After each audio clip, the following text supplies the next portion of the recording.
अस्सलाम वालेकुम। Animal tissues में हम एपिथेलियल टिश्यूज़ पढ़ रहे थे और उसमें हमने जो पहला किस्म है इसका एनिमल टिश्यूज़ में एपिथेलियल टिश्यू का, that is simple squamous epithelium, वो पढ़ा था। सिंपल स्क्वैमस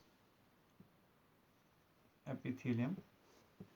और हमने ये भी देखा था कि कैसी कौन सी जगहों पे, कौन सी लोकेशंस पे हमारी बॉडी में कैसे ब्लड वेसल्स के इंटीरियर साइड में या फिर लंग्स में जो एल्वियोले हैं या भी और भी बहुत सारे ऑर्गन्स हैं, उनमें जो बॉडी कैविटीज़ हैं या बॉडी लाइंस जो हैं, तो ऑन द एक्सटीरियर और on the very interior side कैसे ये सिंपल स्क्वैमस एपिथेलियम एक सिंगल लेयर ऑफ फ्लैटनर सेल्स कैसे वहाँ पे मौजूद होता है और वो अपना कौन सा काम अंजाम देते हैं, कैसे वो डिफ्यूजन में भी मदद करते हैं और कैसे वो जो है मतलब फ्रिक्शन वगैरह भी रिड्यूस करते हैं to allow the flow of blood.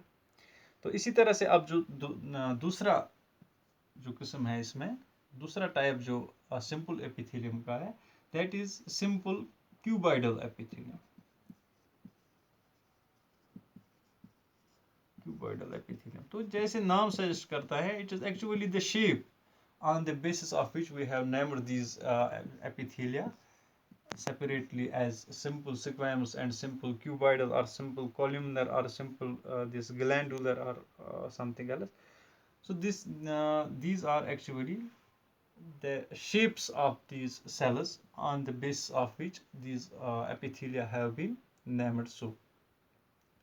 अगर हम यहाँ पे क्यूबॉइड्स की बात करें, क्यूबॉइडल यानी जिसमें एक क्यूबिक शेप होती है किसी सेल में, क्यूब की मानद कोई शेप होती है और सिंगल लेयर भी होती है। It is simple in nature means एक सिंगल लेयर होती है। तो ऐसी शेप्स, अगर हम ऐसे कोई शेप ले किसी सेल की जहाँ पे एक क्यूब की मानद कोई सेल होती है,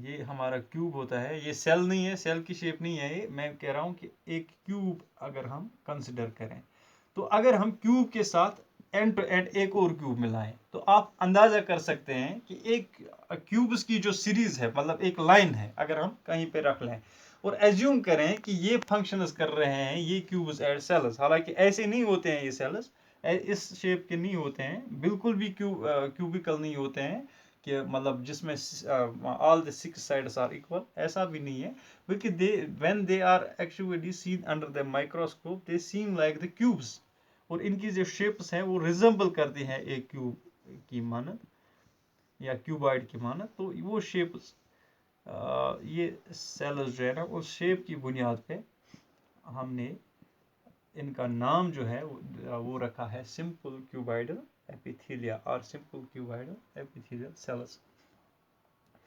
तो अगर हम देखें कि ये सेल्स होती कहाँ पे हैं, तो उससे हमें अंदाज़ा हो जाएगा इनके फंक्शंस के बारे में।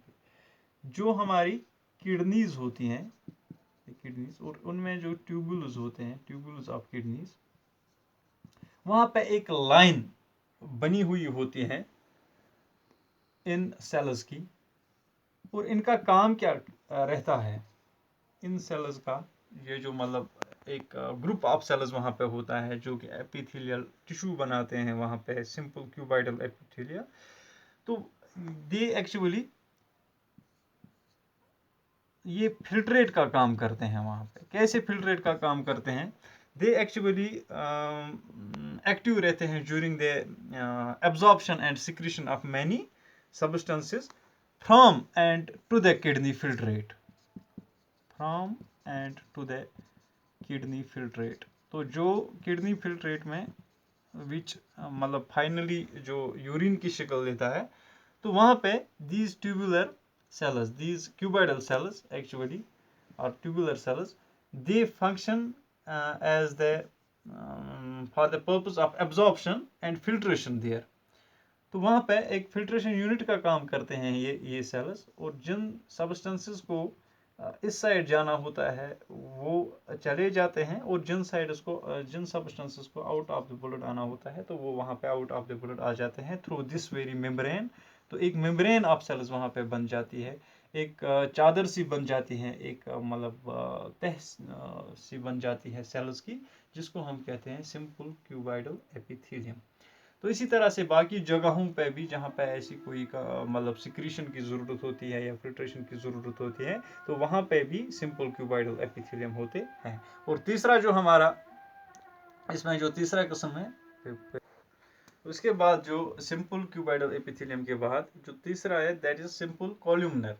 तो कॉलम्स की तरह शेप में सेल्स होते हैं, जैसे यहाँ पे क्यूबाइडल फॉर्म में थे, तो वहाँ पे कॉलम्स की शेप में होते हैं। कॉलमनर मीन्स कि जैसे उनकी जो गर्थ है वो कम होती है और एलोंगेटेड सेल्स होती है, वो मतलब ऐसे इस शेप में अगर हम देखें कोई सेल, इसकी जो लंबाई है, इसकी जो हाइट है, वो थोड़ी सी ज़्यादा होती है इन सेल्स की।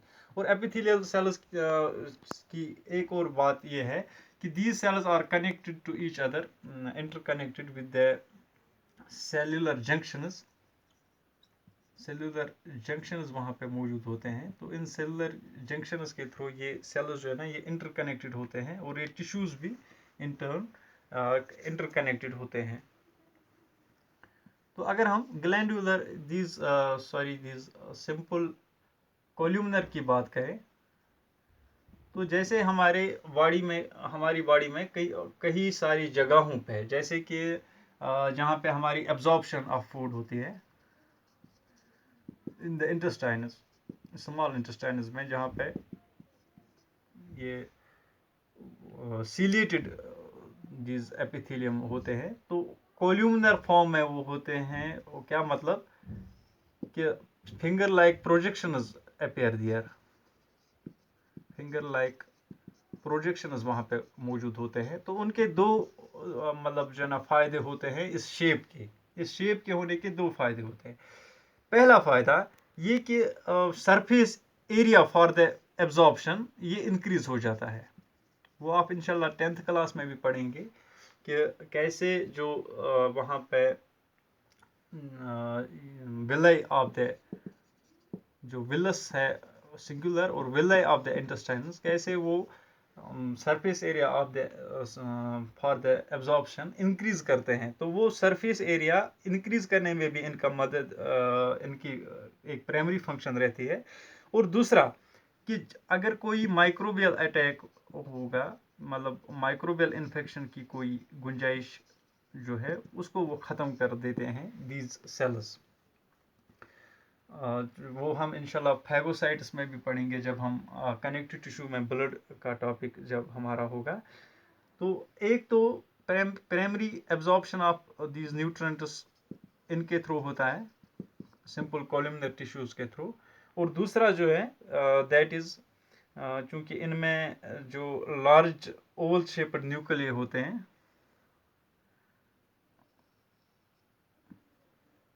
और साइड्स में न्यूक्लियर के बाहर जो साइटोप्लाज्म होता है, तो ये साइटोप्लाज्म एक मीडियम का काम करता है for the absorption of food nutrients from bloodstream to the cells. तो कॉल्यूमनर होने का मतलब यहाँ पे यही बनता है कि एक तो surface area of the entire surface increase हो जाता है for the purpose of absorption, और दूसरा कि ये बहुत सारे मतलब जो माइक्रोब्स होते हैं उनसे भी प्रोटेक्शन देते हैं हमारी बॉडी के कई ऑर्गन्स को। और तीसरी जो फंक्शन है उनकी कि ये प्रोटेक्ट करते हैं फ्रॉम एक्सटर्नल डैमेज, भी ये प्रोटेक्ट करते हैं। और इन सेल्स की एक खासियत और भी होती है कि दे सिक्रीट म्यूक्स। तो म्यूक्स एक फ्लूइड होता है, जैसे कि बहुत सारी जगहों पे हमारी बॉडी में म्यूक्स जो है ना वो सिक्रीट होता है। उसके भी कई फंक्शंस हैं, जैसे कि अगर हम हमारे स्टोमक में जो म्यूकस सिक्रीट होता है, हालांकि वहाँ पे सिंपल कॉलमनर एपिथेलियम नहीं होता है, वहाँ पे स्ट्रेटिफाइड, अगर हम अपने स्टोमक की बात करते हैं, तो स्टोमक की जो इंटरनल लेयर होती है, जब हम डाइजेशन ऑफ फूड पढ़ते हैं, तो वहाँ पे म्यूक्स का एक बहुत ही अहम किरदार रहता है हमारी बॉडी में। कि जैसे हम जानते हैं कि अगर हम स्टोमक में देखें कि वहाँ पे जो डाइजेशन ऑफ प्रोटीन्स वगैरह होती है, तो वहाँ पे हमारे स्टोमक को भी एक खतरा लाक होता है उन एसिड्स की के थ्रू। जैसे कि HCl वहाँ पे सिक्रेट होता है, तो वो HCl उस पे भी हमारी जो स्टोमक की इंटरनल लेयर होती है उस पे भी असर अंदाज हो सकता है वो HCl।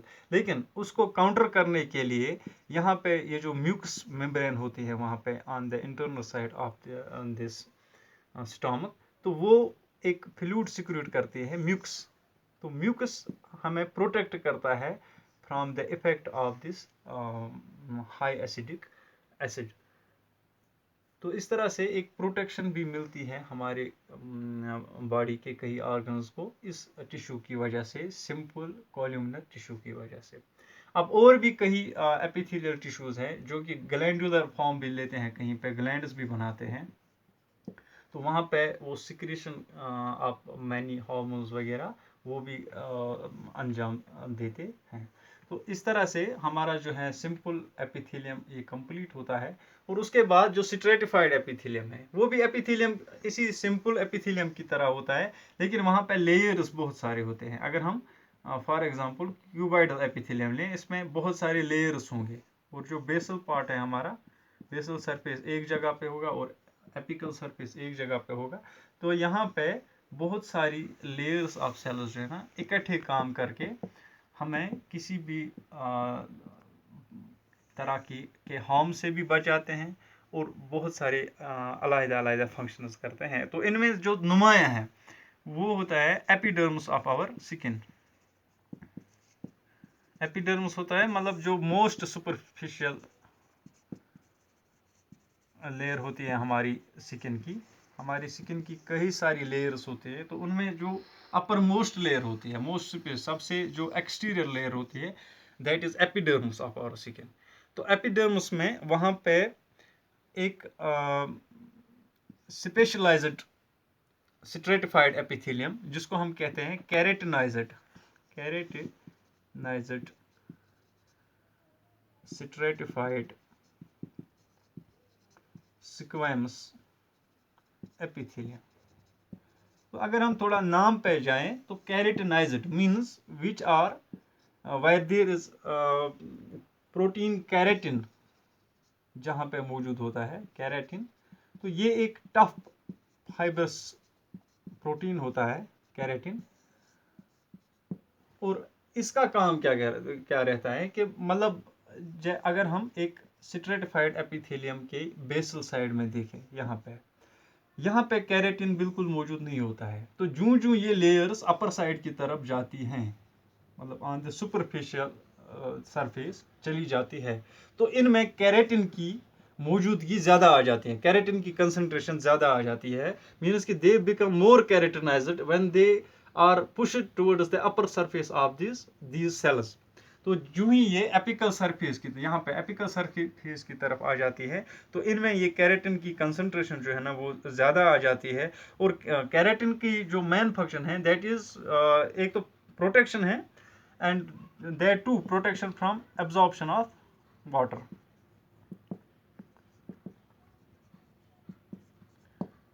So these become keratinized and eventually these cells die. तो जो ही इनमें कैरेटिन की कंसंट्रेशन ज़्यादा हो जाती है from the basal surface to the apical surface, they eventually they die. और जो हमारी अगर हम देखें अपनी पाम में भी अगर हम देखें यहाँ पे, तो स्किन की या कहीं पे भी स्किन में जो मोस्ट अपर मोस्ट लेयर होती है, layer of cells, that is actually dead in nature. तो वहाँ पे हमें कोई चीज़ महसूस भी नहीं होती है अगर हम अपनी स्किन में थोड़ी सी मतलब वो खुजालें वगैरह, तो वहाँ पे जो uppermost layer of the cells वो डेड होती है। और डेड किस वजह से होती है? Due to the concentration of more keratin in them, and this keratin that is the tough fibrous protein helps in the protection from the external environment. Also ये जो हमारी डेड सरफेस है ये बाहरी मतलब प्रोटेक्शन के साथ साथ हमें माइक्रोबियल अटैक से भी बचाती है।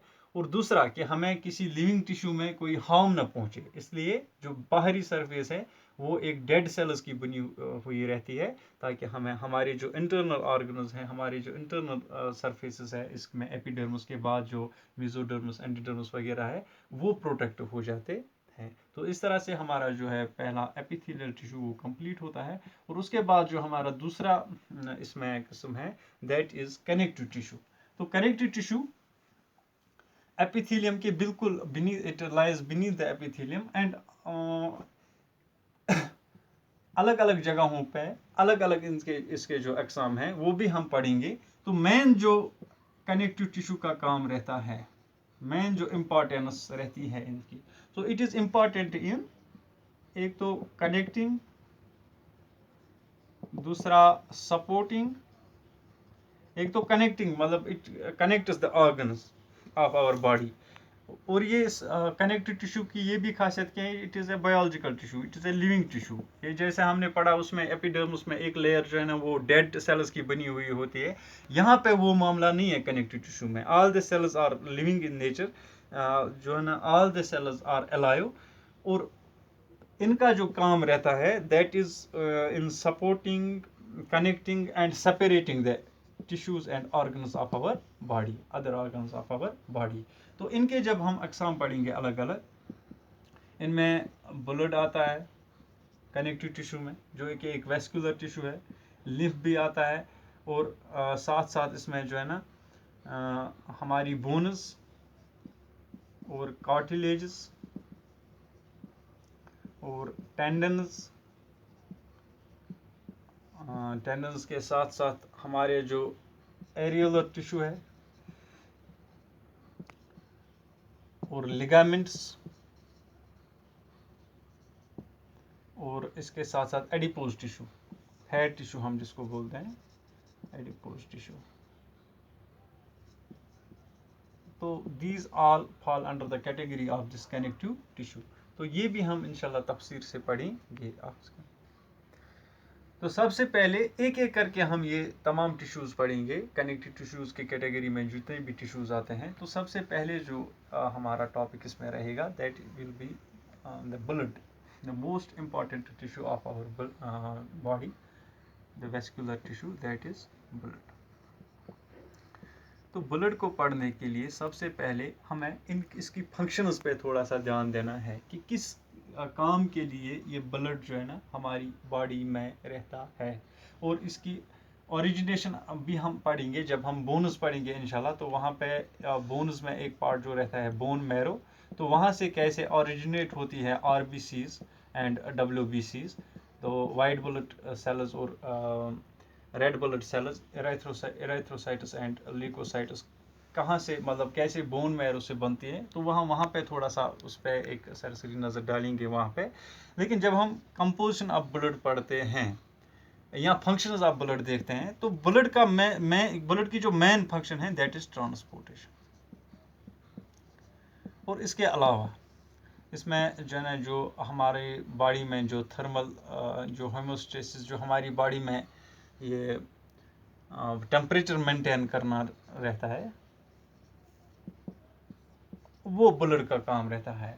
और ट्रांसपोर्टेशन में भी तरह तरह की मतलब फूड ट्रांसपोर्ट होता है, जितने भी न्यूट्रिएंट्स हमारी बॉडी में कहीं पे भी ज़रूरत होते हैं वो ब्लड के थ्रू ट्रांसफर होते हैं। इसी तरह से हार्मोन्स को जहाँ पे ज़रूरत होती है जाने की वहाँ पे ले जाते हैं ब्लड ही। और साल्ट्स वगैरह जितने भी हमारी बॉडी में आयन्स वगैरह होते हैं वो ब्लड स्ट्रीम के थ्रू ही अपनी टारगेट साइट पे जाते हैं।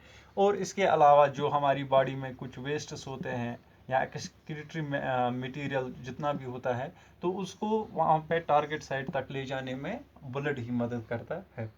तो इसके अलावा भी कोई कई फंक्शंस हैं वो भी हम इंशाल्लाह पढ़ेंगे। लेकिन जब हम ब्लड के कंपोजिशन की बात करते हैं तो मेन जो इसमें ब्लड में मेन जो 4 पार्ट्स रहते हैं वो होता है, एक तो सबसे पहले ये आपने पढ़ा भी होगा, एक तो ब्लड प्लाज्मा, और दूसरा डब्ल्यूबीसीज वाइट ब्लड सेल्स, और तीसरा रेड ब्लड कॉर्पसल्स, और चौथा जो है ना इसमें ब्लड प्लेटलेट्स।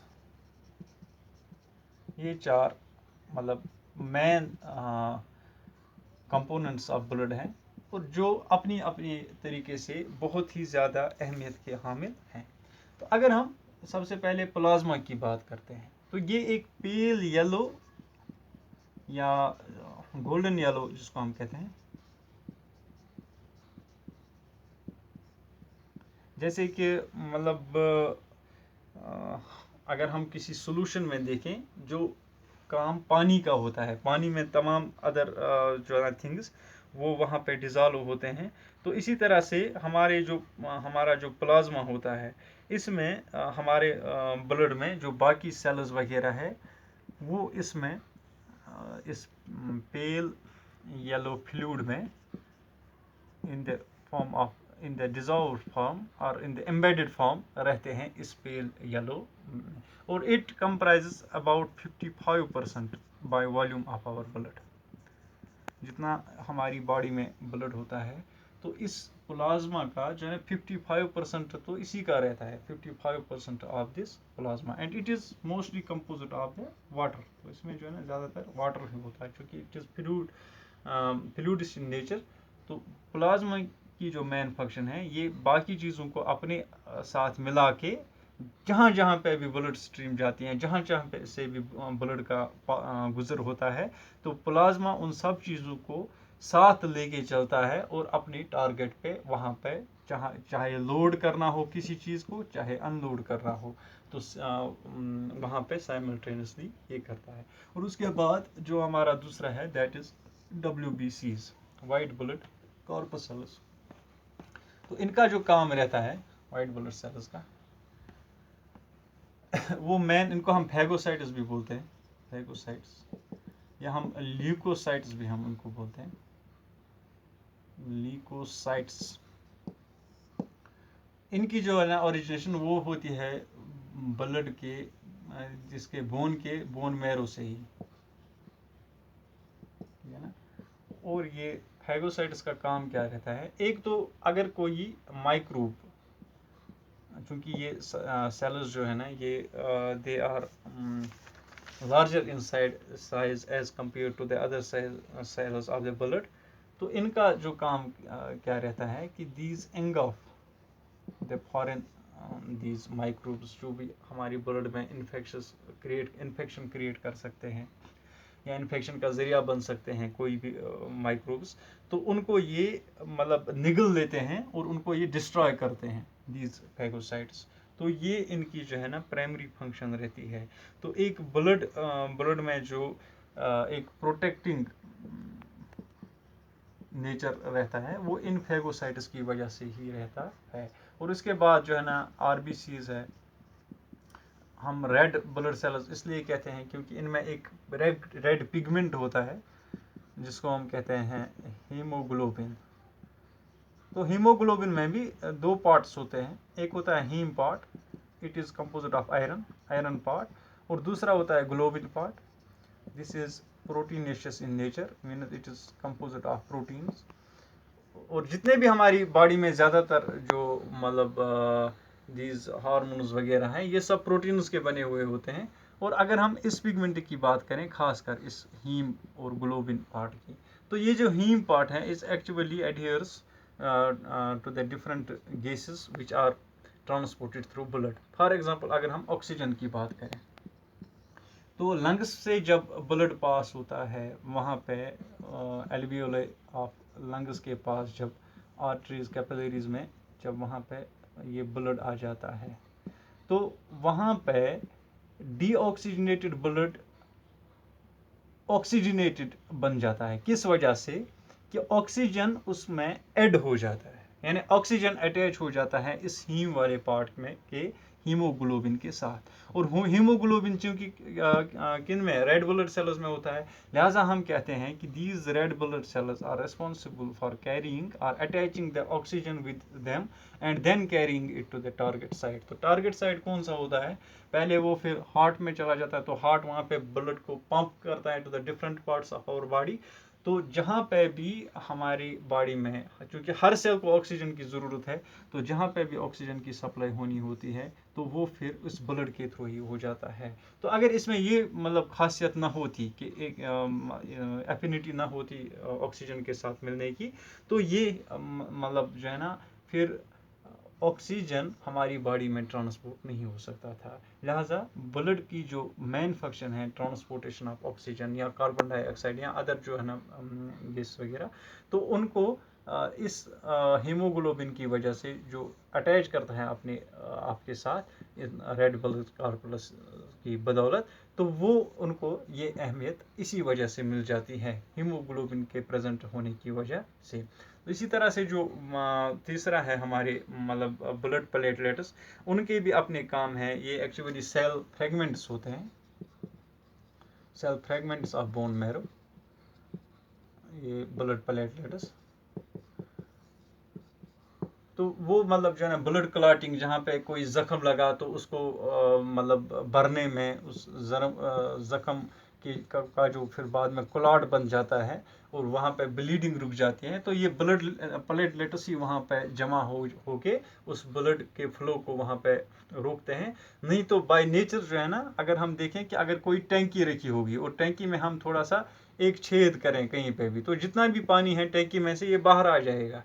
और आप टैंकी में से पानी का बहाव ख़त्म करने के लिए हमें तो वो पहले से वो छेद बंद करना पड़ता है। इसी तरह से अगर हमारी बॉडी में कहीं पे ज़ख्म लग जाता है, तो ये जो हमारी ब्लड प्लेटलेट्स होती है, तो ये ब्लड के थ्रू वहाँ पे जाके जमा हो जाती है और वहाँ पे एक क्लॉट बन जाता है, या अंग खसुन, ठीक है ना। तो वहाँ पे वो क्लॉट बन जाता है और वो उसकी वजह से जो ब्लीडिंग है वो स्टॉप हो जाती है। नहीं तो इंसान मर जाएगा अगर ब्लीडिंग कंटिन्यू रहेगी।